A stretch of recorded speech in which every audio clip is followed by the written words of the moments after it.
Binila ko na nga pala ang aking mga napamaskuhan. Bumili nga pala ako ng parts para kay Lexi. Grabe nga pala mga Kadon David, ang dami kong napamili.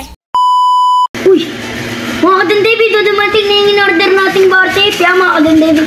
Ganda dark ulit pa sana, hindi na scam. Yan, bubuksan na natin. Akimen. Yan mga Kadon David. Ano? Raffle yan! Ano po? Yeah. Parang ito. Yan ka tayo. Dito.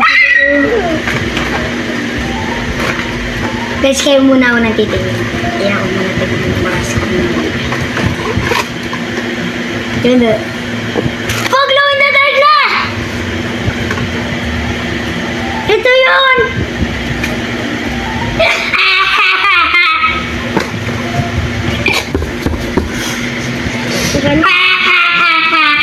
Ang ganda! Patay mo ito na. Ang ganda, ano? Dito nga pala, pinatay ko yung ilaw para makita kung umiilaw ito. Nung pagpatay ko nga pala ng ilaw, excited na akong matapatan dito ng liwanag. Nung natapatan nga pala ito ng ilaw, ay sobrang saya ko dahil nakailaw ito.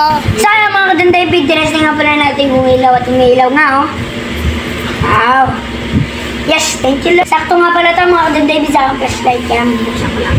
Dito nga pala, nagbukas na ako ng ilaw dahil kakabit na namin yung bartel. Sana mga Kadon David, binuksan ko na nga pala yung ilaw para matestingin na natin yung bartel. At ikakabit na natin para matesting natin sa labas. Babakrasin na nga lang pala natin ito at bibigay sa pagkita po. Grabe mga Kadon David, dami kong bartel pa kasi yung iba nagwala na. Binuksan ko nga pala yung Christmas light para matignan kung babagay. Sabi nga pala mga Kadon David, excited na ako kung anong itsura ng aking bahay. Kaya naman sinimulan ko na itong baklasin. Naisip ko nga pala na yung dati kong bartel pa ibinigay ko na lang kay Tampo. Tampo nga pala ay okay lang sa kanya ng mga second hand lang. Kaya naman yung mga pinaglulumaan ko ay binibigay ko na lang sa kanya. Kaya hindi nga pala siya maarte. At di naman siya mahilig sa bahay. Pero nga pala mga Kadon David, sa paglaki niya ay marami siyang ipapabili. Kaya naman si Don David yung ay napakamot na lang sa ulo. Dito nga pala ay nagsisimula na akong magkabel. Nagsisimula nga pala ako sa dulo. Ito nga pala mga Kadon David ay bubuhin natin kasi sayang yung bartel at maganda pa. Kasi mga Kadon David dati, kinakabit ko hanggang dito lang natin lang. Pero ngayon, nidulo na natin. Nalobat nga pala ang cellphone ni Papa Tampi, kaya naman kinabukasan. Kaya mga Kadon David, bibilangan nga pala natin ang ating mga napamaskuhan.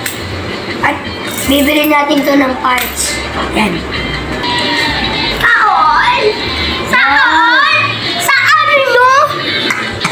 Ito nga pala, napapasanaw na lang si Tampo dahil nga pala yung mga napamaskuhan niya dati ay binibigay niya lang kay Papa Tampi. Tapos nga pala, ang ginagawa ni Papa Tampi ay binibili niya ng gatas dahil nga pala sobrang lakas si Tampo uminom ng dede. Sana mga Kadon David, dito lang nga pala yung mga napamaskuhan namin. At itong mga barya na ito ay lalagay ko sa iPhone ko. Tara, bumili ng parts. Yung mga papel na nga pala ng pera, nilagay ko na sa aking bag. Dahil magsisimula na tayong mamili.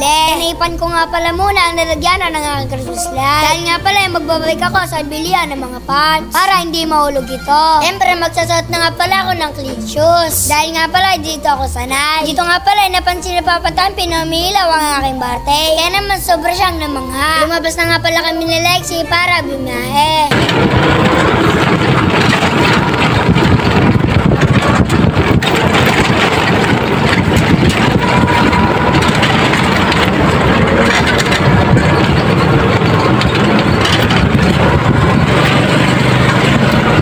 Nga pala, nandito na kami sa bike park. Una ko nga pala ditong pinili ay yung saddle. Tapos nga pala, si Papa Tampi naman ay namimili ng kanyang gustong bike. Subalit nga pala, sabi niya hindi mo na siya bibili. Pinabayan na lang pala ni Papa Tampi sa amin. Kaya naman, sobrang saya ko dahil bibili ko lahat ang aking gusto. Kumuha na nga pala ako dito ng stand para hindi nahirapan si Lexi sumandal sa pader. Kumuha na nga rin pala ako dito ng battle cage. Siyempre, kailangan din ng lalagyanan ng battle. Dahil nga pala, yung battle cage ko ay kinuha ng magnanakaw. Siyempre, bumili na ako ng gloves para astigan ang ating mga rating. Grabe nga pala mga Kadon David, para na akong bikers dito. Grabe nga pala mga Kadon David, ang dami kong napamili. Kaya naman, sobrang saya ko ngayong araw. Kaya naman, binuksan ko na ang aking bag para mabayaran na. Lahat nga pala, inilabas ko na para si ate na lang magbibilang. Nung nabayaran ko na nga pala, ay meron sumobra. Tapos nga pala, ay meron pang binigay si ate na sukle. Ipunin ko nga pala ito para sa susunod na part. Kaya naman mga Kadon David, mag-suggest kayo kung ano magandang susunod. Kaya naman papakabit na natin dito.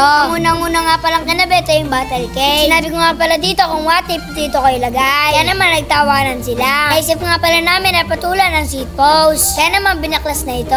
At gagamitan nga pala ng grinder para maputol. After that nga pala okay na. Kaya naman binalik na ni Kuya. Sabi nga pala mga Kadon David, talagang lumit na siya. Dito nga pala sinusukot sa akin ni Kuya kung sakto lang. Mas maganda nga pala kung testing ko to sa labas. Dito nga pala tinesting ko na ito. Medyo natatawa nga pala ako sa aking sarili. Bago nga pala ang aking saddle, kaya naman di ko ba maabot ngayon. Kaya naman maghintay na lang tayo ng 10 taon. Na balang araw ay maabot ko rin ang lahat. Kaya naman si Papa Tampi napakamot sa kanyang ulo. Kaya naman hanggang dito na lang ang storya. Paalam, bukas ulit.